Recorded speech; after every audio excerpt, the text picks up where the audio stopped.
लोग डिटरमिनेंट का basic theory पढ़े थे। अभी तो उसके सवाल बनाए नहीं है। अभी एक थ्योरी और है डिटरमिनेंट का, इसका यूजेस साइमल्टेनियस इक्वेशंस में, जिसको हम लोग क्रैमर्स रूल के थ्रू पढ़ते हैं। तो अभी हम उसी थ्योरीज को डील करेंगे, उसके बाद फिर हम सवाल बनाने स्टार्ट करेंगे।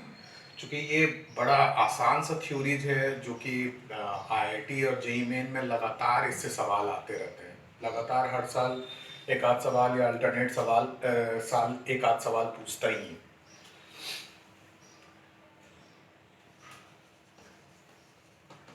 क्रैमर्स रूल,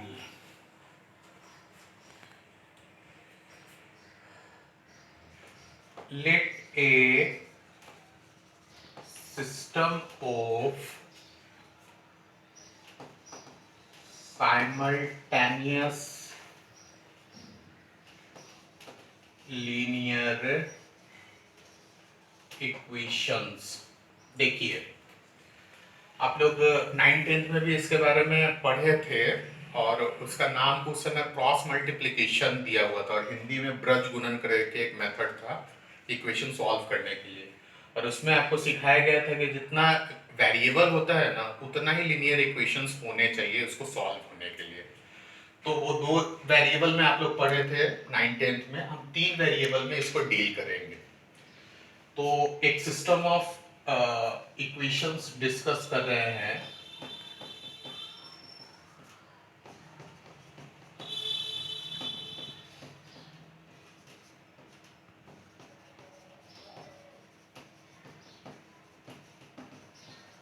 ठीक है, a1x plus b1y plus c1z equals to d1, a2x plus b2y plus c2z equals to d2, a3x plus b3y plus c3z equals to d3। सबसे पहले हम लोग इसमें डेल निकालेंगे। डेल जो होगा ना, 3 क्रॉस 3 का एक डिटरमिनेंट होगा जो कि x बाई जेड के कोफिशिएंट से बना हुआ है।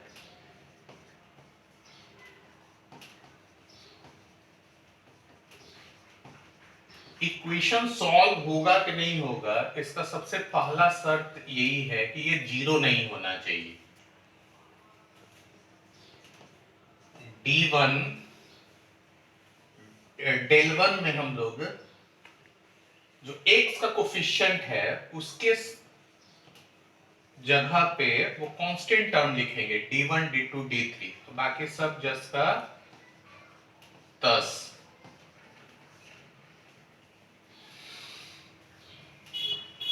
डेल 2 में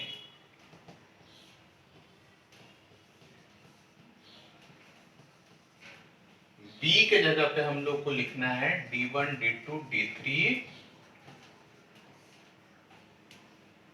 और डेल 3 में A1 A2 A3 B1 B2 B3 D1 D2 D3। Now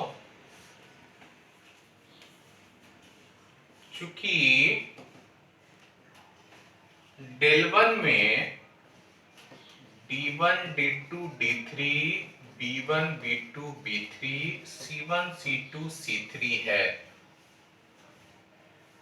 D1 आप देखिए क्या वैल्यू है, A1 AX B1 by C1Z, A2 AX B2 by C2Z, A3 AX B3 by C3Z, B1 B2 B3 C1 C2 C3। कल determinant का 5वां rule पढ़े थे कि दो सेम रहता है तो मतलब दो कॉलम या दो रो सेम रहता था, तीसरा का कॉलम हम जो कॉमन रहता है उसको जोड़ सकते हैं या घटा सकते हैं। ये दोनों तो कुछ छेड़छाड़ नहीं करेंगे, ये 3 टर्म है तो 3 डिटरमिनेंट में इसको तोड़ सकते हैं।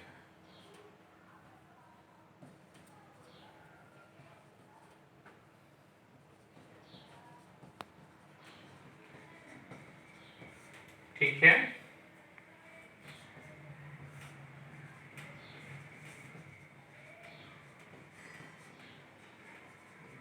B1 B2 B3 C1 C2 C3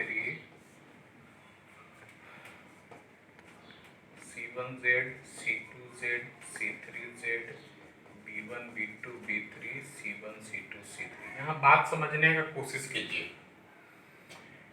determinant को देखिए, ये दो हमेशा कॉमन है, तो ये पहले का जो दूसरा तीसरा कॉलम तीनों में कॉमन है, तो पहला कॉलम तो तीनों में ऐड है तो कर सकते हैं। जब जोड़ सकते हैं तो यहाँ से तोड़ भी सकते हैं, वही चीज की है। यहाँ से x कॉमन, x कैसे कॉमन ले लिए? प्रॉपर्टी फोर्थ जो कल बताए थे कि किसी एक कॉलम या किसी एक रो से गुना कर सकते हैं तो कॉमन भी ले सकते हैं।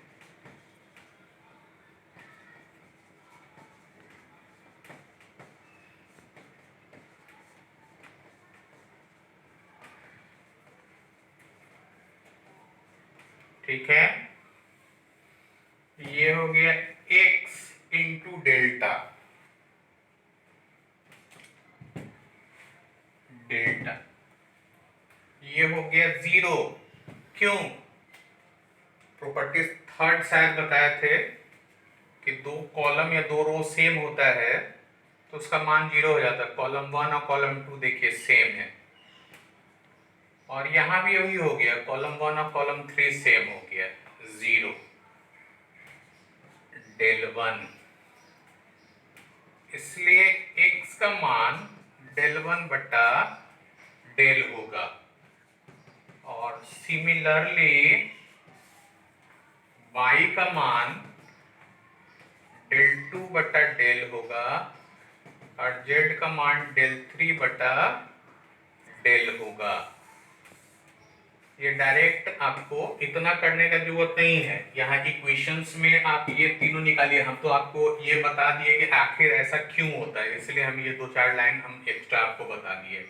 आपको डायरेक्ट x बराबर डेल 1 बटा डेल, y बराबर डेल 2 बटा डेल और z बराबर डेल 3 बटा डेल करना है। और चूंकि डेल से डिवीजन करना है इसलिए डेल नॉट इक्वल टू 0 है। ठीक है, तो ये एक बेसिक कॉन्सेप्ट है क्रैमर्स रूल का, जिससे आप इक्वेशंस निकालते हैं। ये 2x2 में आप 9th-10th में पढ़ चुके हैं।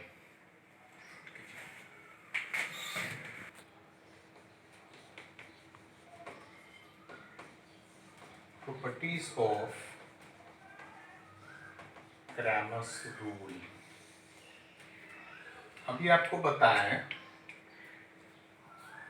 कि a1x b1 by c1z a2x b2 by c2z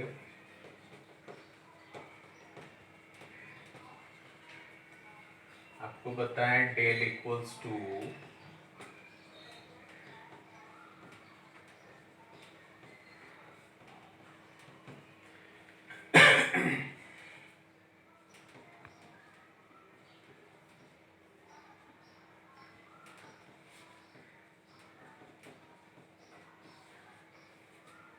del 2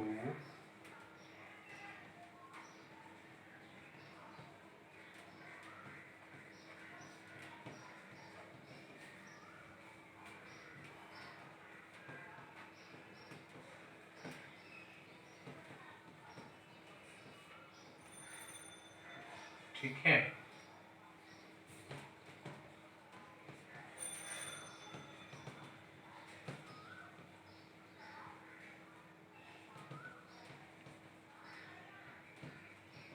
ये अभी थोड़ी देर पहले पढ़े। प्रॉपर्टी क्या है कि अगर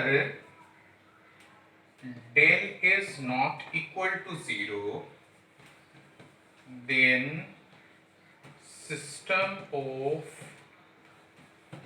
simultaneous equation having unique solution, इस तरह के सिस्टम का यूनिक सॉल्यूशन होगा। And such a system having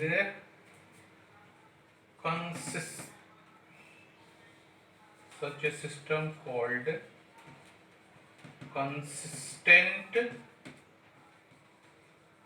solution system. ऐसे इक्वेशन का कंसिस्टेंट सॉल्यूशन निकल रहा है।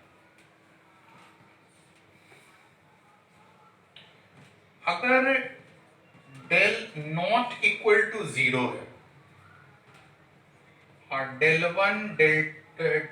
इक्वल टू 0 है, del 1 del 2 del 3 non zero है,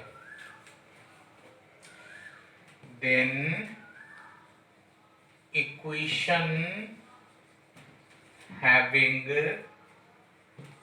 नो सॉल्यूशन, ऐसा स्थिति में इक्वेशन का कोई सॉल्यूशन नहीं होगा।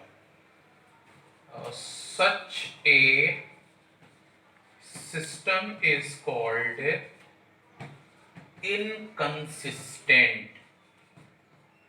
ऐसे सिस्टम ऑफ इक्वेशन को इनकंसिस्टेंट सिस्टम ऑफ इक्वेशन कहते हैं। If del 0 del 1 del 2 del 3 also 0, then equation having infinite solution and system is called consistent। ये देखिए, ये 3 छोटे बातों से एडवांस तक क्वेश्चन पूछा हुआ है। अगर डेल 0 के बराबर नहीं है तो ऐसा स्थिति में इक्वेशन का यूनिक सॉल्यूशन होगा, और ऐसा इक्वेशन जो है ना वो कंसिस्टेंट सॉल्यूशन सिस्टम कहलाता है। ऐसा सिस्टम को, इक्वेशन के सिस्टम को, अगर डेल 0 है, del 1 del 2 del 3 non zero है तो ऐसा इक्वेशन का सॉल्यूशन नहीं निकल सकेगा, और इसको इनकंसिस्टेंट सिस्टम ऑफ इक्वेशंस कहते हैं। और डेल 0 डेल 1 डेल 2 डेल 3 भी 0 तो ऐसा इक्वेशन का इनफाइनाइट सॉल्यूशन निकलेगा, और इस सिस्टम ऑफ इक्वेशन को हम लोग कंसिस्टेंट कहेंगे। ये 3 बहुत छोटी बातें हैं, लेकिन इससे ऑब्जेक्टिव सेट किया रहता है, ये आप ध्यान रखेंगे। The system of equations a1 ax b1 by c1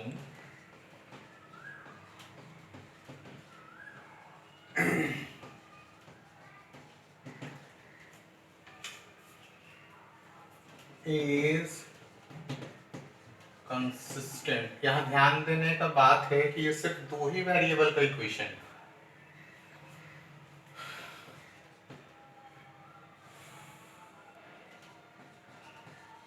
पीछे हम लोग जो इक्वेशंस पढ़ रहे थे वो 3 वेरिएबल का था। इसको अगर कोऑर्डिनेट से कोरिलेट करके देखा जाए तो तीनों स्ट्रेट लाइन को दिखा रहा है, और कंसिस्टेंट करने का मतलब तीनों का अगर यूनिक सॉल्यूशन होगा तो if equations having unique solution then they must be concurrent and condition of concurrency is, straight line में आप लोग पढ़े थे। देखिए जितने भी चीजें हैं मैथमेटिक्स में सब एक दूसरे को कोरिलेट कर जाता है, इसी कारण वो हुआ। System of homogeneous linear equations। देखिए हम लोग होमोजीनियस सिस्टम ऑफ इक्वेशंस जानते हैं किसी इक्वेशन में अगर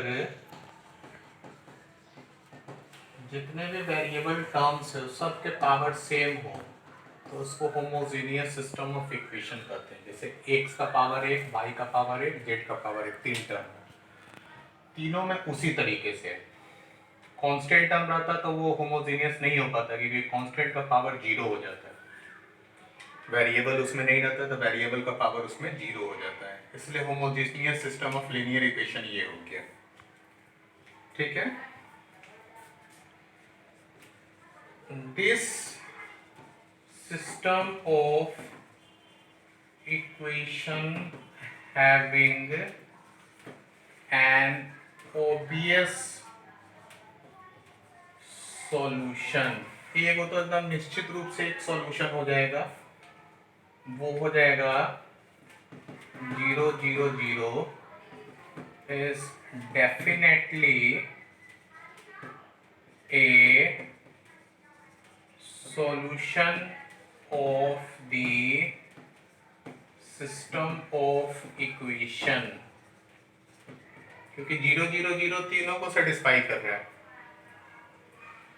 0 0 0 is called a trivial solution of the system. If system of equation is satisfies by 0 0 0 and also by infinite many values of x, y, z which are not 0 0 0, that is to say, if equation also satisfies by infinite non-zero solutions, then these non-zero solutions are called non-trivial solution of the system of equation, and system of equations a1 ax b1 by homogeneous equations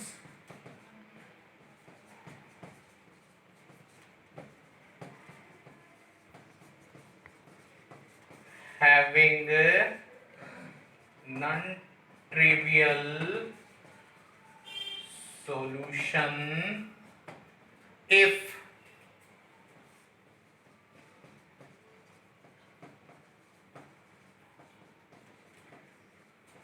देखिए determinant section से सबसे ज्यादा इसी concept से सवाल आता है, सबसे ज्यादा जेई इसी कॉन्सेप्ट से सवाल पूछता है। हम ये बोलना चाह रहे हैं कि एक सिस्टम ऑफ इक्वेशन दिया हुआ है a1x plus b1y plus c1z equals to 0, a2x plus b2y plus c2z equals to 0, a3x plus b3y plus c3z equals to 0। इसमें इक्वेशंस में जितने भी टर्म्स है सब में x y z का पावर 1 है, तो इसलिए ऐसे सिस्टम ऑफ इक्वेशन को हम लोग होमोजेनियस सिस्टम ऑफ इक्वेशन कहते हैं। और उसको गौर से देखने पे हमको पता चल रहा है कि 0 0 0 ऑब्वियसली ये तीनों इक्वेशंस को सेटिस्फाई करेगा। तो 0 0 0 ट्राइवियल सॉल्यूशन कहलाता है क्योंकि ऑब्वियस है, हमको दिख ही रहा है कि वो 0 0 0 सेटिस्फाई करेगा। x की जगह 0, y की जगह 0, z की जगह 0 वैल्यू बढ़िएगा तो LHS RHS बराबर हो जाएगा। अब हम ये बोलना चाह रहे हैं कि अगर इस सिस्टम ऑफ इक्वेशन को 0 0 0 के अलावा अनंत ऐसे वैल्यू x बाई जेड के सेटिस्फाई करे जो कि नॉन जीरो, मतलब ऐसे इक्वेशंस 1 2 3 हो सकता है और भी कुछ हो सकता है, तो पूरा सिस्टम ऑफ इक्वेशन को सेटिस्फाई करे और वो खुद जीरो नहीं हो, साथ में जीरो जीरो जीरो भी सेटिस्फाई कर रहा है। तो जितने भी इनफाइनाइट नॉन जीरो वैल्यूज जो सेटिस्फाई कर रहे हैं उसी को हम लोग नॉन ट्रिवियल सॉल्यूशंस कहते हैं, नॉन जीरो वैल्यूज जो सेटिस्फाई कर रहे हैं।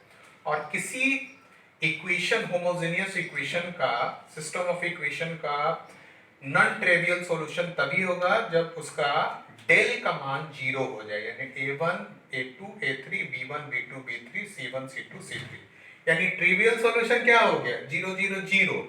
नॉन ट्रिवियल सॉल्यूशन क्या हो गया, जीरो जीरो जीरो के अलावा जो सॉल्यूशंस उस इक्वेशन, सिस्टम ऑफ इक्वेशन को सेटिस्फाई करे जीरो जीरो जीरो के अलावा, तो उसी को नॉन ट्रिवियल सॉल्यूशन कहते हैं। ऐसा इनफाइनाइट सॉल्यूशंस हो सकता है अगर डेल जीरो हो जाए।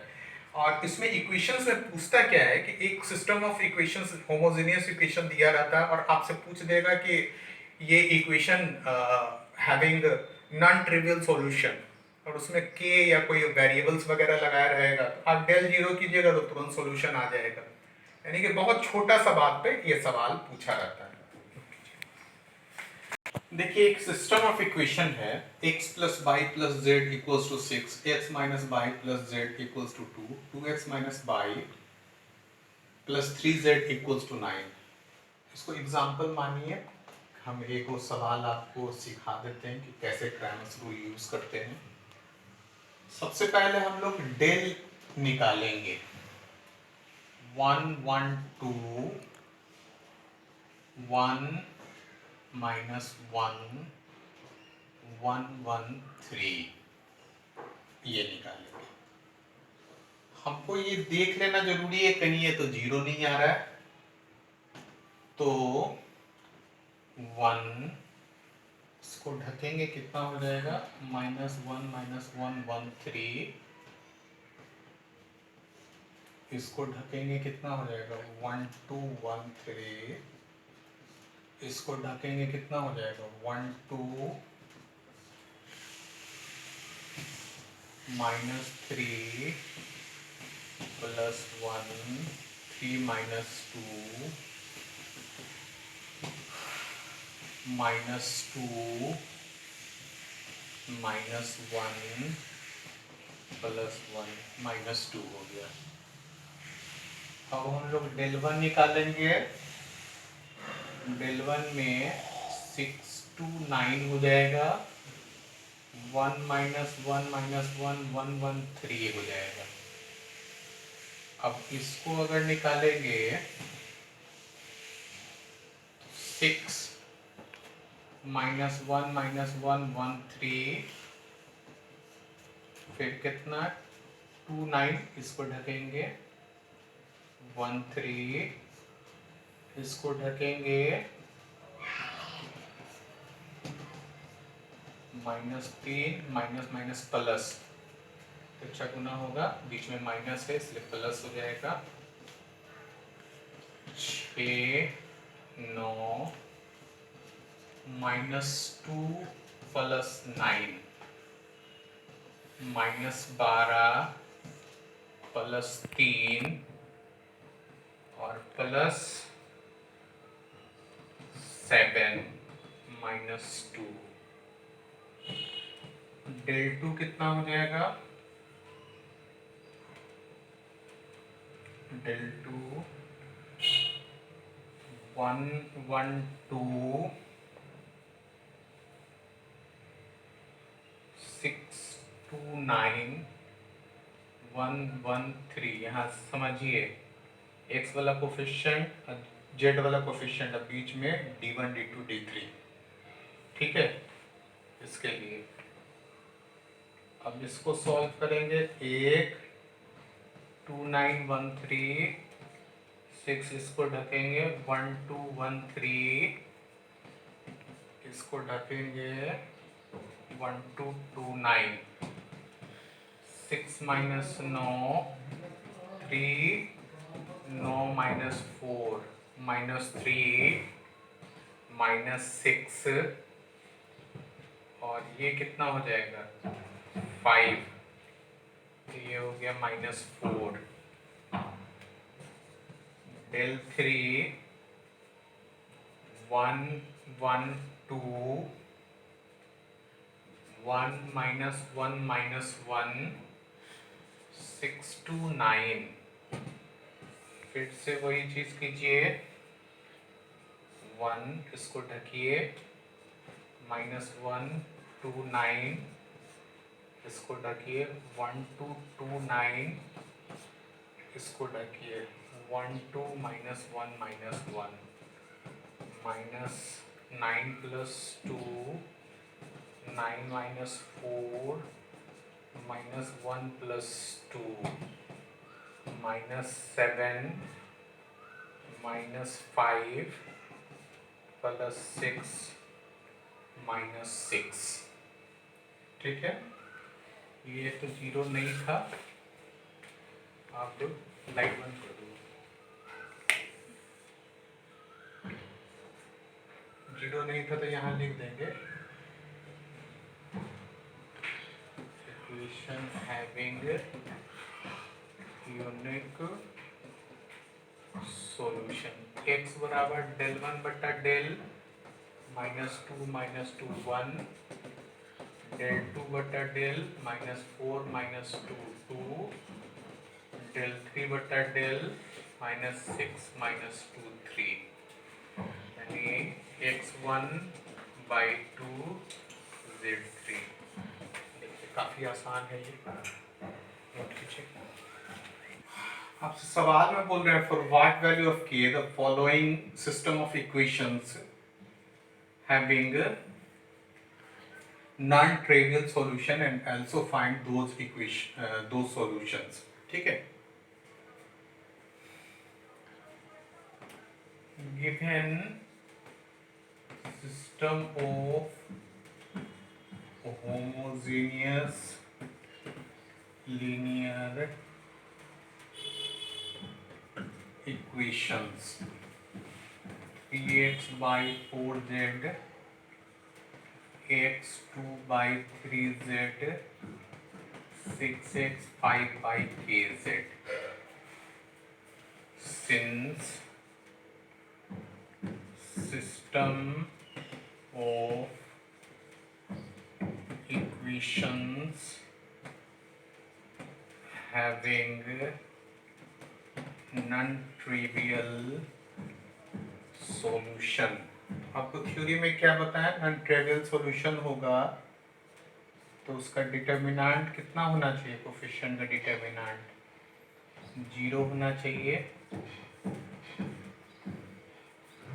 अब आपको इससे सॉल्व करना चाहिए, k हमको निकालना, तो ऐसे एक ही वेरिएबल से सॉल्व हो जाएगा। 6 इसको ढकिए, -1 2 4 -3 -5 इसको ढकिए, 3 1 4 -3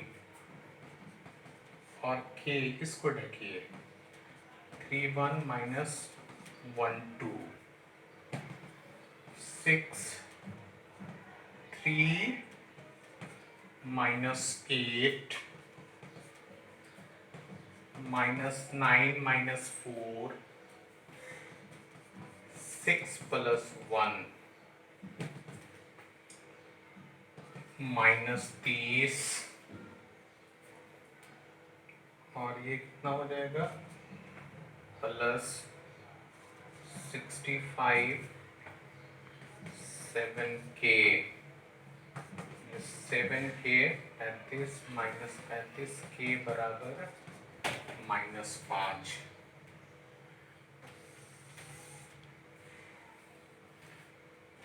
Now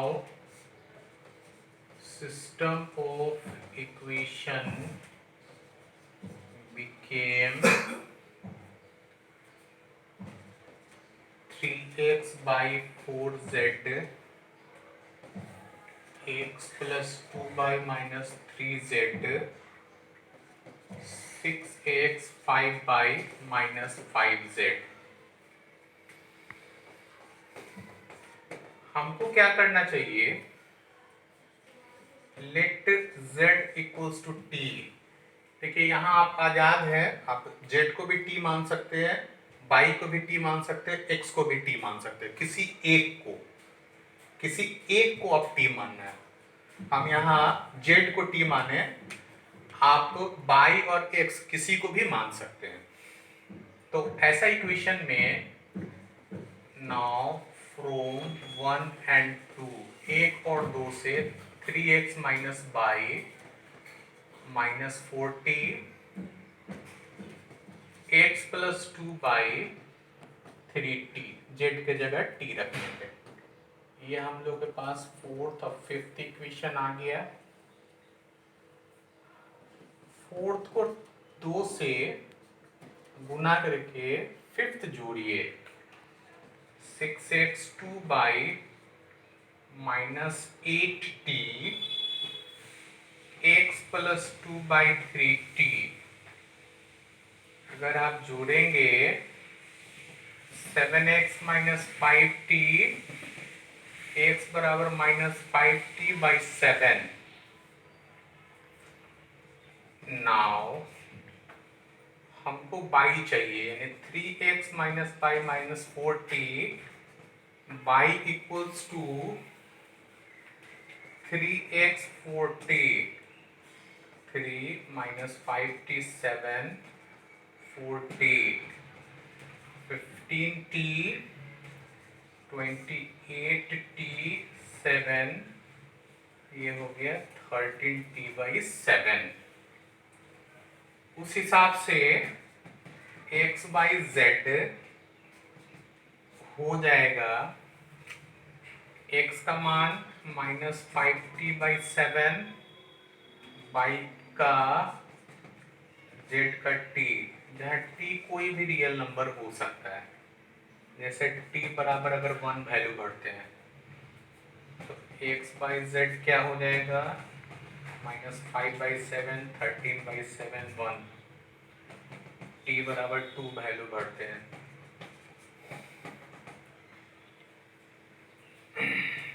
ये कितना हो जाएगा, minus 10 by 7, 13, 26 by 7, 2, minus 1 value भरते हैं, तब कितना हो जाएगा, x by Z 5 by 7 minus 13 by 7 minus 1, 0 value भरते हैं तो साथ में 0 0 0 भी आ जाता है। तो आप देख रहे हैं t बराबर 7 वैल्यू अगर भरेंगे तो x बाई जेड कितना आ जाएगा, माइनस 5, 13 और 7। तो आप ये देख रहे हैं कि जैसे जैसे हम लोग t का मान बदल रहे हैं तो इस इक्वेशन से इसके थ्रू हमको नए नए x बाई जेड के वैल्यूज निकलते चले जा रहे हैं। और इस तरह से हम t का अनंत वैल्यू भर सकते हैं और साथ में x बाई जेड के भी हमको अनंत वैल्यूज निकल जाएंगे। और ये हम लोग के नॉन ट्रिवियल सॉल्यूशन का कॉन्सेप्ट को क्लियर कर रहा है। हम लोग नॉन ट्रिवियल में क्या पढ़े थे, ट्रिवियल सॉल्यूशन पढ़े थे 0 0 0। तो इस इक्वेशन को 0 0 0 तो सेटिस्फाई कर ही रहा है। और नॉन ट्रिवियल में हम आपको बताए थे कि 0 0 0 के अलावा भी अनंत वैल्यूज इस समीकरण को सेटिस्फाई करेंगे, जो कि आप देखिए अनंत वैल्यूज देखिए सेटिस्फाई कर रहे हैं, सेटिस्फाई कर रहे हैं, सेटिस्फाई कर रहे हैं। ऐसे ऐसे टी का जैसे जैसे मान निकालते चले जाएंगे, अनंत वैल्यूज इसको सेटिस्फाई करते चले जाएंगे। यही हम नॉन ट्रिवियल के थ्रू आपको बताना चाह रहे थे कि अगर एक सिस्टम ऑफ होमोजेनियस इक्वेशन है तो 0 0 0 तो उसको सेटिस्फाई करेगा ही। अगर वो नॉन ट्रिवियल सॉल्यूशन भी दे रहा है तो 0 0 0 के अलावा इनफाइनाइट x y z के वैल्यूज हो सकते हैं जो कि 0 0 0 न हो और इस समीकरण को सेटिस्फाई करे, इसलिए इसको नॉन ट्रिवियल सॉल्यूशंस भी बोला जाता है और 0 0 0 को ट्रिवियल सॉल्यूशन बोला जाता है। तो जब भी नॉन ट्रिवियल सॉल्यूशन बोलेगा ना तो डेल 0 लिख देंगे। अगर सॉल्व करने के लिए बोलेगा तो किसी एक वेरिएबल को t मान करके, अब दो वेरिएबल का इक्वेशन है, t के टर्म में आ गया तो x y z तो निकल ही जाएगा तीनों। नोट कीजिए ना, देखिए कोऑर्डिनेट में तो आप बहुत यूजेस पढ़े हैं। अगर x1 by 1 x2/2 x3/3 vertices of triangle ABC.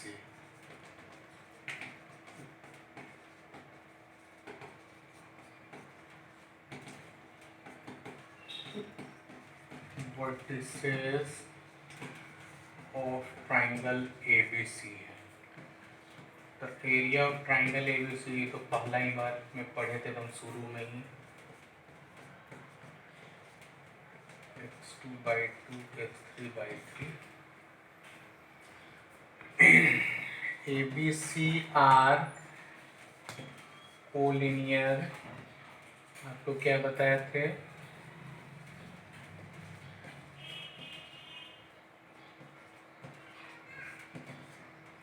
ठीक है, वेक्टर्स में भी इसके काफ़ी यूज है। थोड़ा सा समय बचा हुआ है वो भी बताते हैं।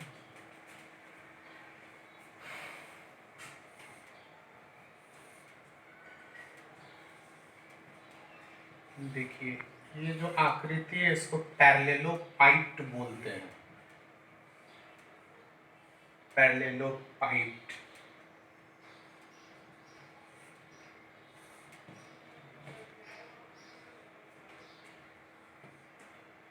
A B C, ठीक है, D E F G।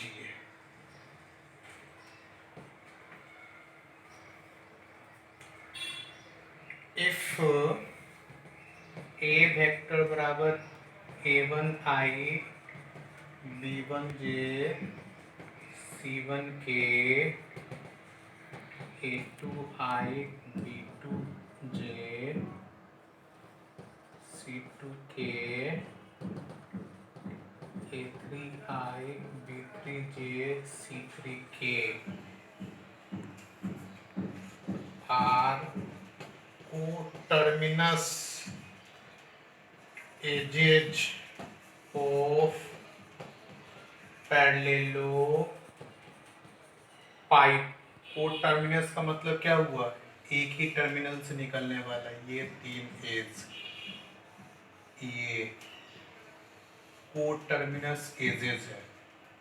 3 dimensional diagram है। देन वॉल्यूम ऑफ पैरेललोपाइड जो होगा वो हो जाएगा A1 B1 C1 A2 B2 C2 A3 B3 C3। देखिए यहाँ भी डिटरमिनेंट का यूज आ गया। इसके बारे में डिटेल्स हम लोग पढ़ेंगे जब वेक्टर्स पढ़ेंगे। तो ऐसे ही 5 मिनट 4 मिनट टाइम बचा हुआ है तो इसलिए बता दे रहे हैं। A B C R coplanar. Coplanar कब होगा? कोप्लेनर होने के लिए वॉल्यूम नहीं बनना चाहिए, यानी कि एक ही प्लेन में लाई करना चाहिए। एक प्लेन में आप फिजिक्स वगैरह में पढ़े होंगे, एक ही प्लेन में तभी लाई करेगा जब वॉल्यूम होगा ही नहीं।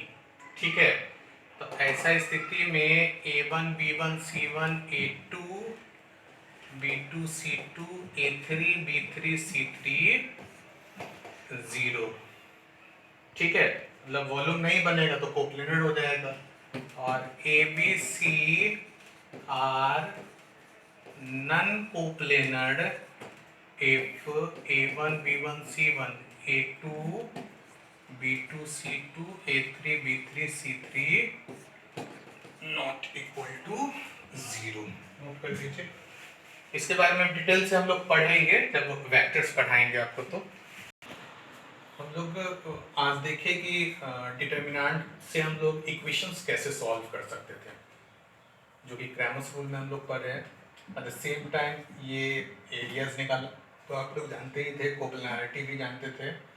अगर आप लोग फिजिक्स में वेक्टर्स वगैरह पढ़े होंगे तो ये भी दोनों टर्म आपसे अनजान नहीं होगा। तो हम ये बताना चाह रहे हैं कि डिटरमिनेंट जो है ना वो लीनियर अलजेब्रा का टॉपिक है, मेथड इसका सॉल्व करने के लीनियर एक वैल्यू निकालने का मेथड है, लेकिन इसके यूजेस डिफरेंट कंटेक्स्ट में बहुत ज़्यादा है। जब आप मैट्रिसेस पढ़ेंगे तो मैट्रिसेस में उसका बहुत ज़्यादा यूज़ है, एरिया निकालने में आपको दिखाएं वेक्टर्स में बहुत ज़्यादा यूज़ है, आप उसमें कोनिक्स में भी देखे होंगे, उसमें भी बहुत सारा यूज़ था। एट द सेम टाइम आप इक्वेशन साइमल्टेनियस इक्वेशंस में भी देखे, होमोजेनियस इक्वेशंस में भी देखे। तो ये एक मेथड है। अभी तो इसके बेसिक सारे थ्योरीज हो चुके हैं। अब नेक्स्ट क्लास यानी कल से हम लोग थ्योरी सवाल बनाएंगे। और आज तो आप लोग न्यूज़ भी सुने होंगे कि जेई मेन और एडवांस के डेट भी एक्सटेंड हो चुके हैं, सीबीएसई के भी कुछ पेपर्स छूटे हुए, उनके भी डेट एक्सटेंड होंगे। तो आपको क्या चाहिए कि रेगुलर जैसे जैसे हम वीडियोस अपलोड कर रहे हैं, आप उसको फॉलो कीजिए और ढंग से मेहनत कीजिए। ये जितना भी लॉकडाउन जितना भी दिन का हुआ है ना, वो सारा जो दिन है ना, सब का हम भरपाई कर लेंगे, भरपाई भी करेंगे और सबसे आगे भी रहेंगे, हम लोग सबसे बेहतर पोजीशन पे भी रहेंगे। ठीक है, फिर कल मिलते हैं।